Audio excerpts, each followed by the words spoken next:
Welcome to Maths with EJD. We're still on with partial differential equations, and this video is going to focus on Hamilton-Jacobi equation, which is a very interesting uh, idea when we talk about partial differential equations because it combines different concepts in one. Can we see this?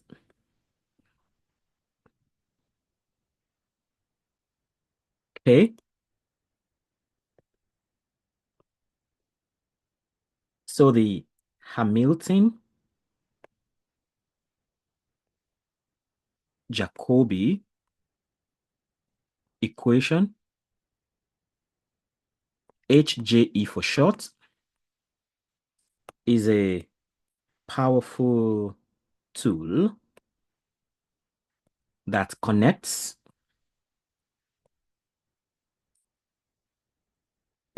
dynamics, physics, and optimization. Isn't that a powerful tool indeed? Putting all these very important ideas together. So dynamics, physics, and optimization. It provides it provides a method to solve problems where the goal is either to minimize cost, minimize a cost like an optimal control, or describe the evolution of a physical system as we find in physics. So in short, you're saying that HJE has applications in optimal control and physics. The Hamilton-Jacobi equation has implications in optimal control and physics.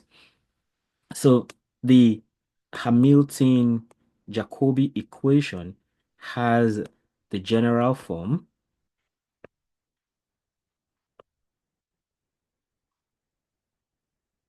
partial s partial t plus h of x comma partial s partial x t equals 0. So we have the first derivative of s plus the Hamiltonian of x, the derivative of s with respect to x and time, and all of that is equal to 0. Okay, that's the general form. And here, what do we have? Says that s of x comma t, s is a function of both x and t, is the action, if you're thinking about it in terms of physics. So that is the action, whatever action you're thinking about, or it is function, the value function in control. Okay. So next we have h, which is the Hamiltonian. H is the Hamiltonian. So we have Hamiltonian a lot in optimal control. And lastly, we have x and t, which are the time, which are the space and time respectively, which are space and time. Okay, that is the Hamilton-Jacobi equation. So let's look at the applications now. At this point, I want to switch over. Let green come over here while then I go for this now. Okay, so let's talk about application in optimal control.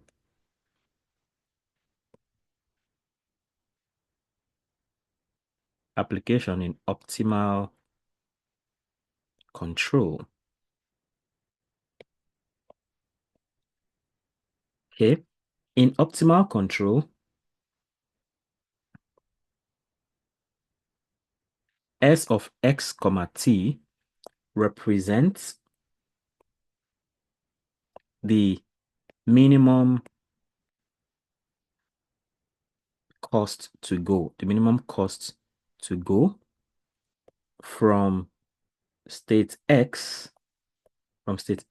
at time t to the goal, to the goal. So imagine you want to move from one point to another, right? So the minimum cost it will take you to move from that state to where you're going at time t, to the goal. That is what s of x comma t is. So let's take a worked example in this regard. Example 1 in this case, example 1. So we have a linear quadratic regulator. Linear quadratic regulator, call that LQR. So the problem is we want to minimize the cost. J equals integral from 0 to infinity of x squared plus u squared dt. So we want to minimize that.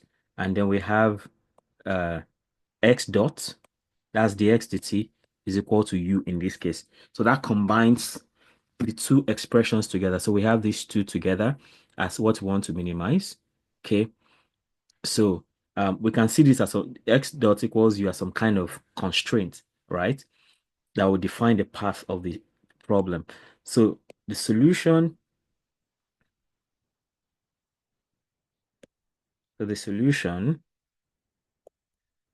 is something like this. The Hamiltonian is h of x comma p.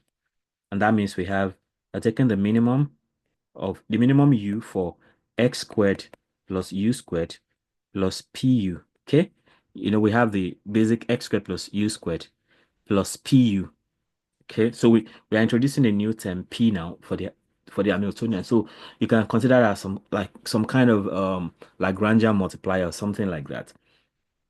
So plus pu. So you can see that the p is taking on this u here, most likely. So what we are then going to do, this is one step here. So the second thing now is to now minimize. So we want to minimize x squared plus u squared plus pu. We want to minimize that over u. Okay. And to do that, we setting derivative with respect to u to 0. So if we set derivative with respect to u to 0, see what we're going to have. So we are differentiating this with respect to u. So that means we have partial h, of course, partial h of x comma p, all right, partial u will be such that differentiate that with respect to u. So we have 2x plus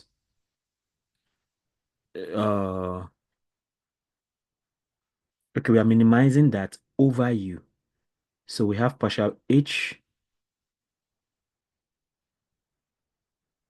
So this should actually be 2u, sorry. This is 2u, since it's with respect to u. So this is 2u. When you differentiate x squared, that x squared will go to 0. U squared will give us 2u. Then pu will give us p.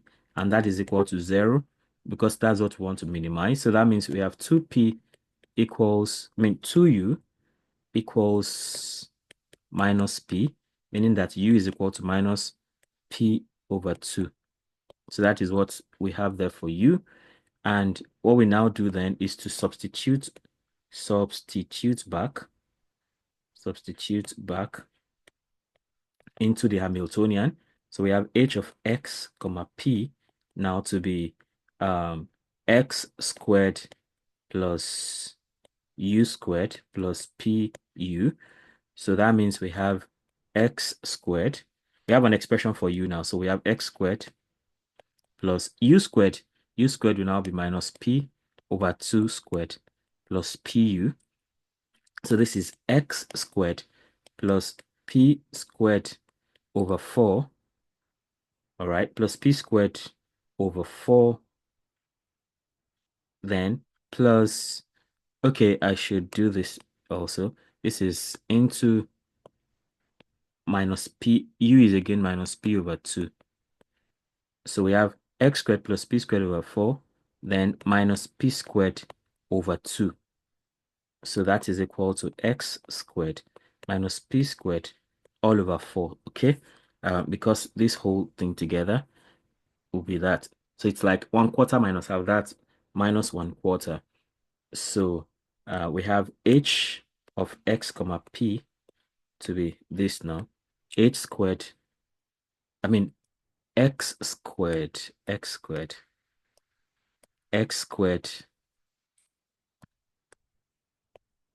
minus p squared over 4.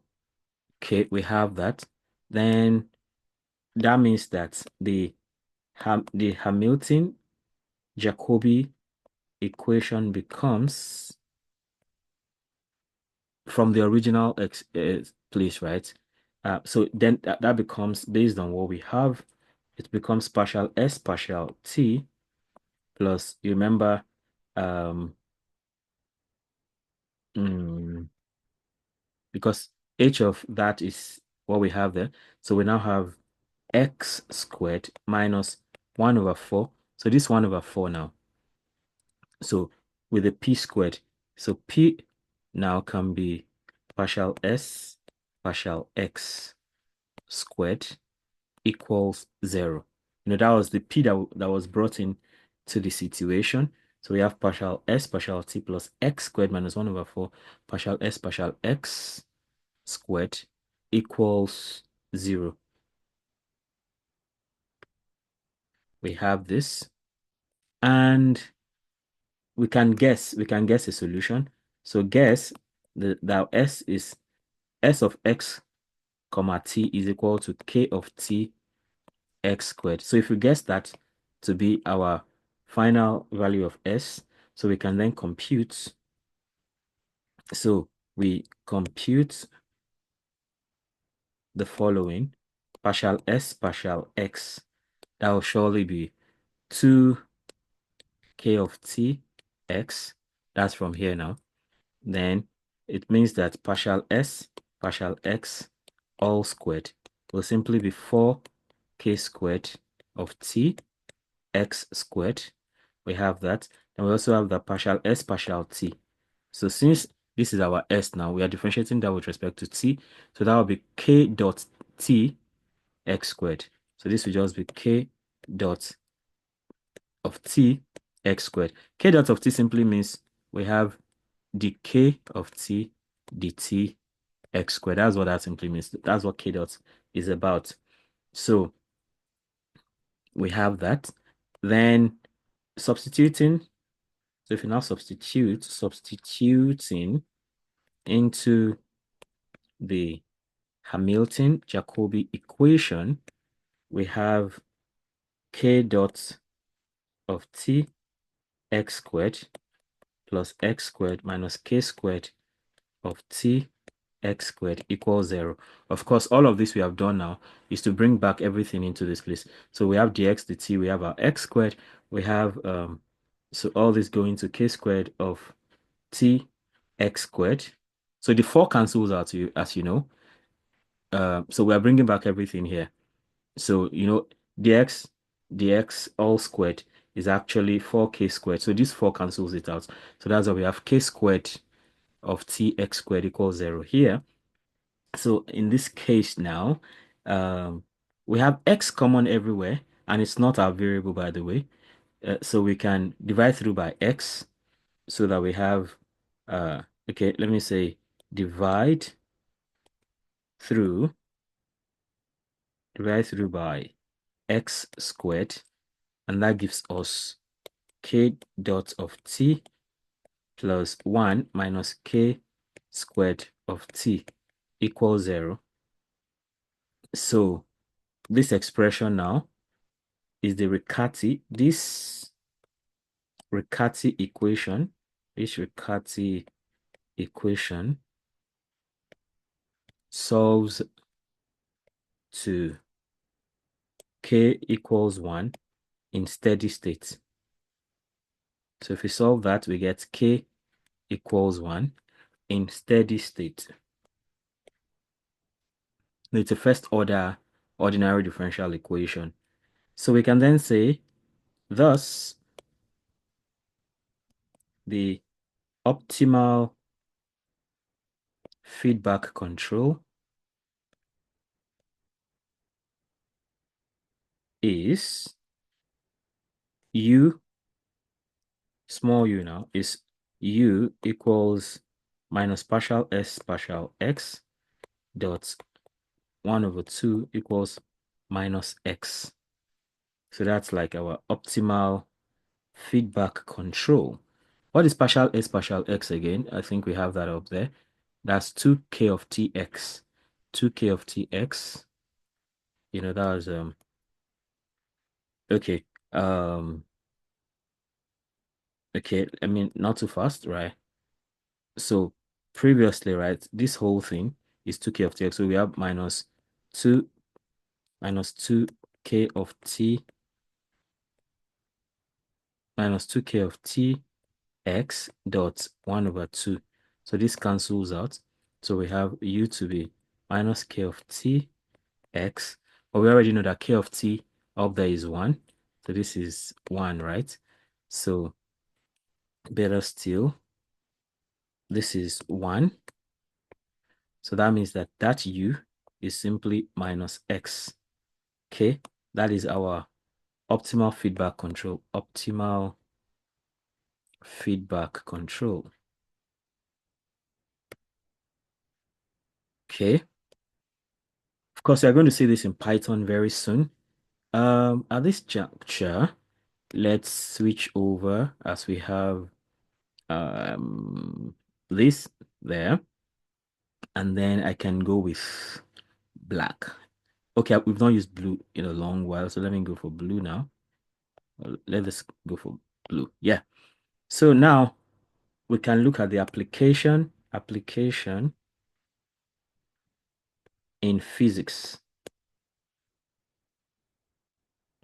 particularly classical mechanics.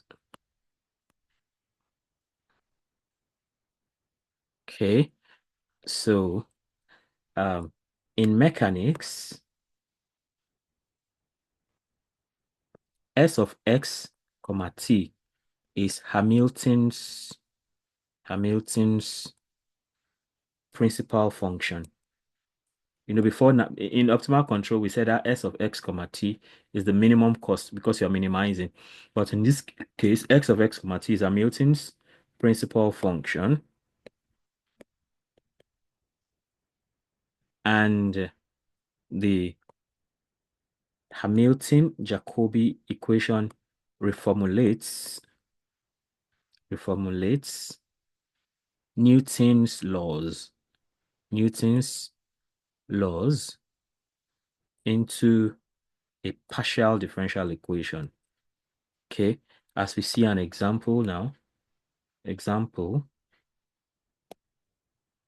That's example 2 here. We talk about a particle in a potential. Talking about physics. So the question is to find the motion of a particle of mass m moving in a potential v of x.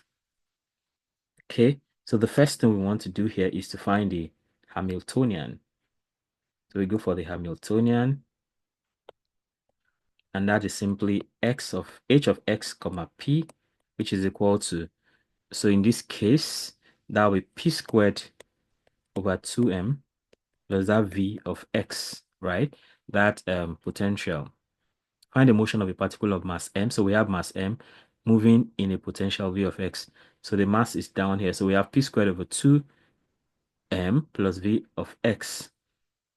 So now the Hamilton-Jacobi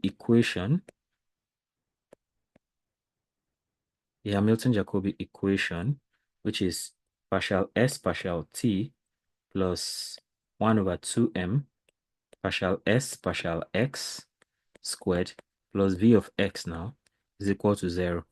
Okay.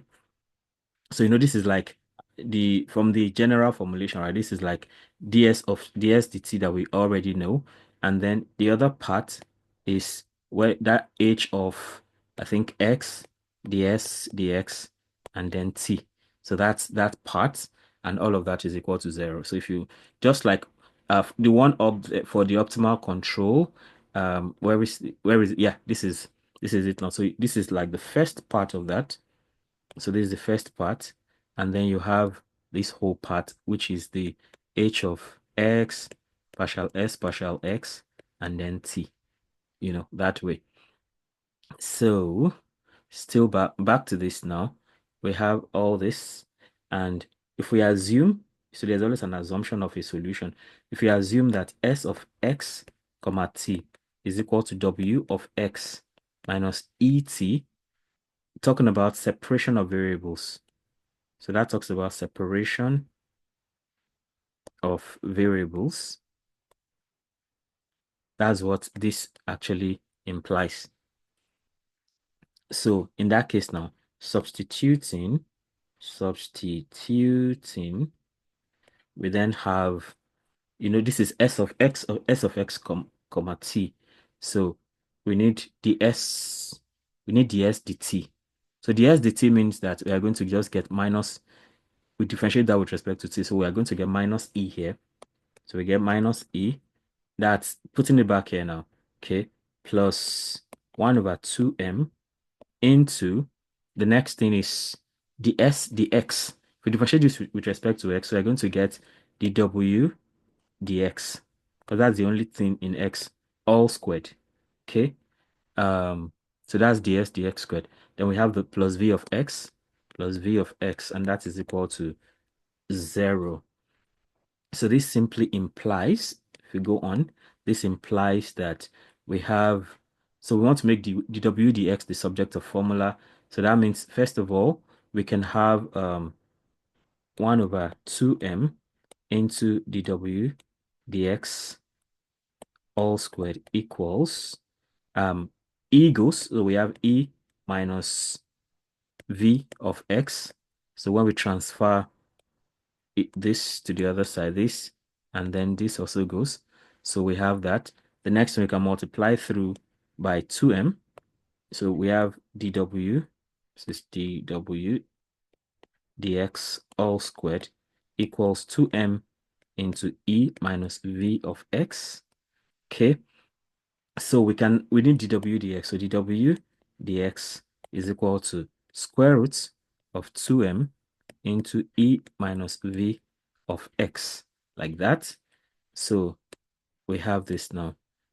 Thus, w of x can now be integral of the square root of 2m into e minus v of x dx.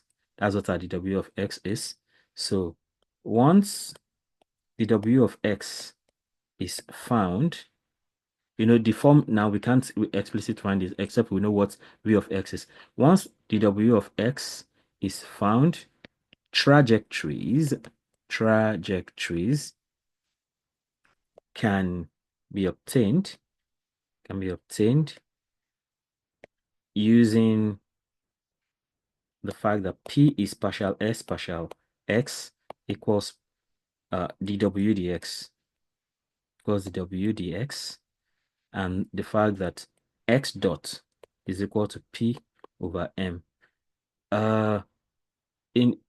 X dot, the x dt is p over m.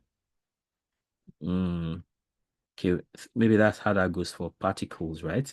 X dot is p over m. That's speed for sure, right? That's speed, particle, p over m, right? So we use these two together, and there's a kind of connection between the two. So it's like the w dx is p, and then the x dt is p over m. like that. So if you take a specific instance of this, say take an so we say for a particle, for a free particle, right? V of x will be 0. V of x will be 0 for a free particle. In that case, if V of x is 0, we just have that. So, this will go to 0 now. So we just have that W of x is equal to square root of 2m ex. So for a free particle, right, we have W of x now will be integral of the square root of 2m e minus, 2m e in short, as 2m, I'll be square root of 2m e, and we have x, and we have dx, right? So in that case, means that W of x on its own will just be square root of 2m e, then x, like this. So we have this now. Then we also have that s of x comma t, which was W of x minus et. Now that's W of x minus et. We mean that s of x comma t will just be square root of 2m e x here minus et right there. Thus, p is square root of 2m e, and x dot, p, we already know p is the w dx. So if we differentiate this with respect to w with respect to x, we just have the square root of this remaining, and x dot, which is p over m, will just be x dot, which is p over m, will just be square root of 2me divided by m. So we can take that inside and say x dot is equal to square root of 2me all over square root of m squared, right? So meaning that x dot is equal to square root of 2me all over m squared inside. So m cancels one of this. So x dot now is equal to square root of 2e over m, like that. And that gives us p and x dot. Okay, that gives us p and x dot. So in the summary table, so we can have a summary table now. Okay, let me switch over to this now and then go for this. So summary. So we see, if we look at the field and we look at the meaning and we look at the goal and an example, we can see some interesting things.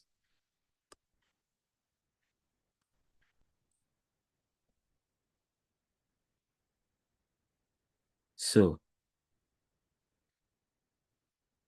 first of all, if you look at the Hamilton-Jacobi equation in optimal control, the meaning of S, right? S is the key thing, x of x comma t. So in optimal control, it is the value function. I want to believe that's like the objective function. And the goal is to find the minimum cost from moving from a point to another point in time. Then an example is the LQR problem that we saw already. LQR problem. I forgot what LQR means. Let me quickly catch up with that again. LQR problem. Linear quadratic regulator. Is that what I wrote? Linear quadratic regulator problem. Okay. Linear quadratic regulator problem. Then we have in physics, the meaning of X, like we've seen, is action. Okay. Whatever action you're taking, then the goal is to describe the motion. Describe the motion. So like that motion now, we saw the velocity of the motion, which is x dot. X dot is simply velocity. And like this is like the particle, what's the question, the original problem, even the original question. So that talks about some particle kind of thing. Yeah. So particle in a potential. Okay, yeah. Particle in a potential. So with that in place, so the final thing, the example like we've said is particle in potential. Particle in a potential. Particle of mass m in a potential v of x. Now, of course, to have a better feel of this, we go for Python. So the Python code for this.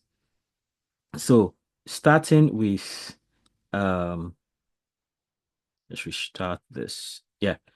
Okay. So for the application in optimal control, right, we have the value function, minimum time to reach a particular point, maybe zero, v of x. Let's say that v of x is absolute value of x for this, for a simple problem. And v now is absolute value of x. That's defined. The optimal control is minus sign dv dx. Okay. So the optimal, so that is defined in line 12. And then we have so we just want to plot all of that. So we just define x, we define the potential, we also define the optimal control. So if we run this, we just get you know, the trajectory of absolute value. This is just exactly what this looks like. Absolute v of x, we just take a simple case of absolute value of x, and that's what we have here.